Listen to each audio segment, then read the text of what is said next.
नमस्कार, मैं हूं आपके साथ सुनील कुमार शर्मा और आप देख रहे हैं न्यूज जन आवाज। बाढ़ पीड़ितों की सहायतार्थ यूथ कांग्रेस क्राउड फंडिंग कर करेगी सहयोग। जोधपुर मीडिया प्रभारी धीरेन्द्र भाटी की खास रिपोर्ट। यूथ कांग्रेस के संभाग प्रभारी लक्ष्मण सिंह ने कहा कि वर्तमान केंद्र व राज्य सरकार की जनता से जुड़े मुद्दों को गौण करके घूमने फिरने में व्यस्त है, जिसके कारण प्रदेश और देश में हालात विकट होते जा रहे हैं। बरसात के सीजन में इस बार देश और प्रदेश के कई इलाकों में बाढ़ के हालात बने और सैकड़ों लोग इसकी चपेट में आने से शारीरिक और आर्थिक रूप से नुकसान में रहे। दूसरी तरफ बरसात के कारण टूटी सड़कों के कारण प्रदेश में आवागमन पूरी तरह से प्रभावित है।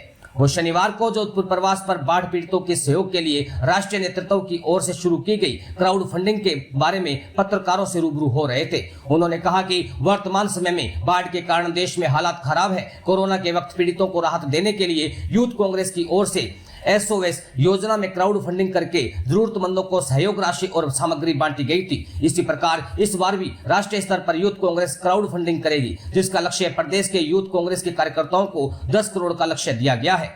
उन्होंने भाजपा की प्रदेश सरकार और केंद्रीय सरकार पर आमजन की पीड़ा सुनकर राहत देने की बजाय तुष्टीकरण की राजनीति करने का आरोप लगाया। दोनों ही सरकारें अहंकार के मद में है और जनता त्राही त्राही कर रही है। उन्होंने बताया कि देश और प्रदेश में कानून व्यवस्था को लेकर दोहरे मापदंड अपनाए जा रहे हैं और जहां पर भाजपा की सरकार नहीं है वहां पर होने वाले अपराधों को बढ़ा चढ़ाकर बताया जा रहा है, जबकि कांग्रेस और सहयोगी दलों की सरकारों में होने वाले अपराधों के बारे में मुख्यमंत्रियों को दोषी ठहराया जा रहा है। जबकि मणिपुर में हो रहे हिंसक वारदातें, यूपी, राजस्थान और अन्य प्रदेशों में होने वाले राज्यों में अपराधों पर जब विपक्ष बोलता है तो उसका खंडन करने के लिए केंद्रीय मंत्री पहुंचकर सफाइयां देने लग जाते हैं। उन्होंने कहा कि विपक्ष के नेता राहुल गांधी ने कोरोना के वक्त भी सरकार को होने वाली मौतों के बारे में आग्रह किया, लेकिन केंद्र सरकार ने उनकी सलाह पर गौर नहीं किया तथा विदेशी फ्लाइटों पर रोक नहीं लगाई, जिसके कारण कोरोना पूरे भारत में फैला और जिसमें जन व धन की हानि हुई। जोधपुर मीडिया प्रभारी धीरेन्द्र भाटी की रिपोर्ट के साथ देखते रहिए न्यूज जन आवाज। यूथ कांग्रेस को क्यों पड़ी, इसका योगदान कहां होगा और कैसे होगा। आप सभी जानते हैं कि यह देश वर्तमान समय में देश के विभिन्न इलाकों में बाढ़ की चपेट में है, जिससे सैकड़ों परिवार तबाह हो गए, सैकड़ों परिवारों के घर नहीं रहे और देश की यह अहंकारी और तुष्टीकरण की राजनीति करने वाली यह अहंकारी सरकार के नेता प्रधानमंत्री नरेंद्र मोदी जी विदेशी दौरों पर है। भारतीय जनता पार्टी के जहां चुनाव है, जहां पर प्रचार में व्यस्त है और देश के विभिन्न इलाकों में जहां बाढ़ आई वहां ना तो इनकी तरफ से कोई मदद की जा रही है, ना किसी प्रकार की सुविधाएं मुहैया उपलब्ध करवाई जा रही है। जैसा कि कोरोना का काल हम सबने देखा था, राहुल गांधी जी के निर्देश पर, राहुल गांधी जी के आह्वान पर युवा कांग्रेस के राष्ट्रीय अध्यक्ष आदरणीय श्रीनिवास बीवी जी के नेतृत्व में पूरे देश में भारतीय युवा कांग्रेस के तमाम नेता, तमाम पदाधिकारी, तमाम कार्यकर्ता, कोरोना में जो लोग बेघर हुए, कोरोना से जो हालात उत्पन्न हुए, जिन परिवारों से जो लोग बिछड़ गए, उनके लिए मदद के लिए आदरणीय राष्ट्रीय अध्यक्ष श्रीनिवास बीवी जी के नेतृत्व में देश के कोने कोने से लोगों ने मदद का हाथ बढ़ाया।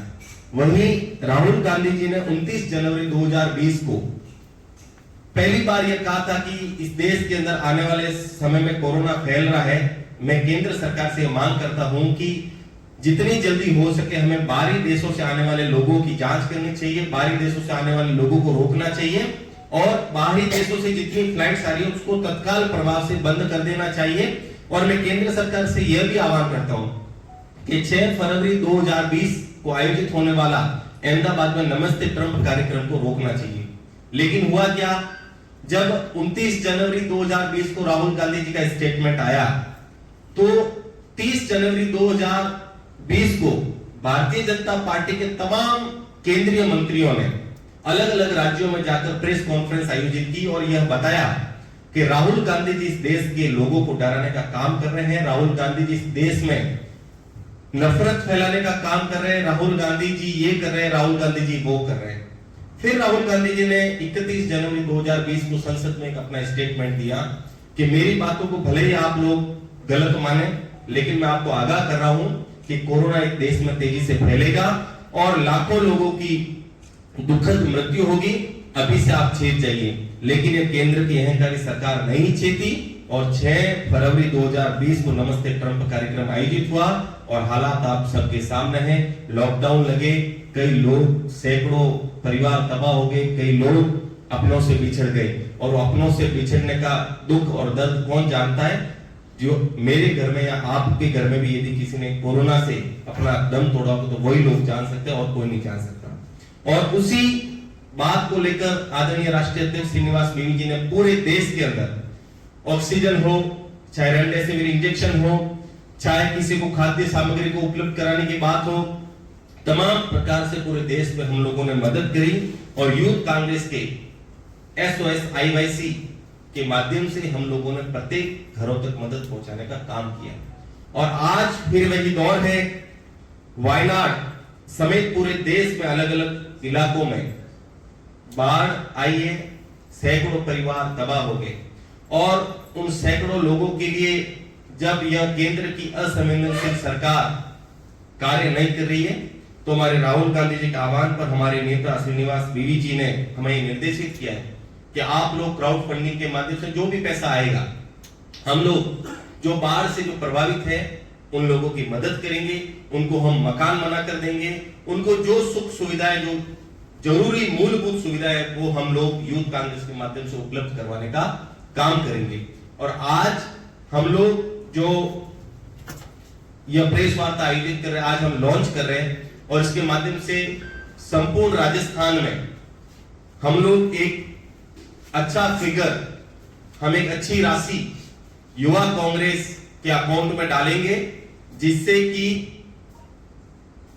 लोगों की मदद हो सके।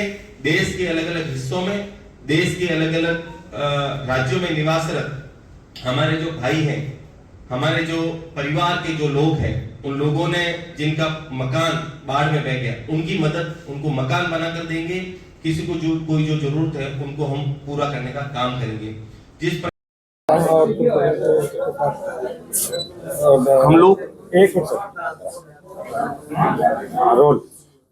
हम लोग जोधपुर संभाग में आदरणीय श्री राहुल गांधी जी के आह्वान पर, आदरणीय राष्ट्रीय अध्यक्ष श्रीनिवास जी के नेतृत्व में पूरे भारत भर से SOS IYC के फंड में हम लोग क्राउड फंडिंग के माध्यम से बाढ़ प्रभावित पूरे देश के अंदर जो बाढ़ से प्रभावित हुए परिवार, उनके लिए मदद करने के लिए हमने क्राउड फंडिंग के माध्यम से ऐलान किया है, जो हम लोग आज जोधपुर शहर से, जोधपुर जिले से प्रारंभ कर रहे हैं और पूरे संभाग में आज के दिन सभी जगह हम लोग शुरुआत कर रहे हैं।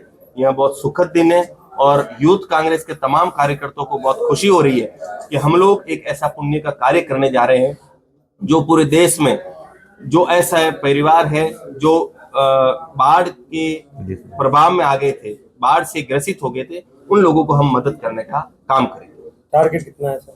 हम पूरे राजस्थान से 10 करोड़ का लक्ष्य लेकर चल रहे हैं, जो निश्चित रूप से हम लोग पूरा। पारदर्शिता रखी जाएगी इसमें? बिल्कुल पारदर्शिता रखी जाएगी। जिनके भी घर में नुकसान पहुंचा है, जिनका भी घर बाढ़ में बह गया है, उनके लिए पूर्णतया यूथ कांग्रेस मदद करेगी। उसमें आप आवेदन मांगेंगे या किस तरह से मदद करेंगे? आप क्या सोच रहे हैं? कोई आवेदन नहीं है, कोई क्राइटेरिया नहीं है। हम लोगों को दिखेगा कि इनका परिवार जैसे भी जो अलग अलग हिस्सों में जिनकी भी बाढ़ आई, किसी की दीवार ही बह गई और यदि कोई वो ये कहता है कि मेरा मकान बह गया, तो ऐसा नहीं होगा। दीवार बही है तो हमको दीवार बनाने का काम हम देंगे। किसी का पूरा मकान बह गया तो हम लोग मकान बनाकर। एजेंसी क्या रहेगी?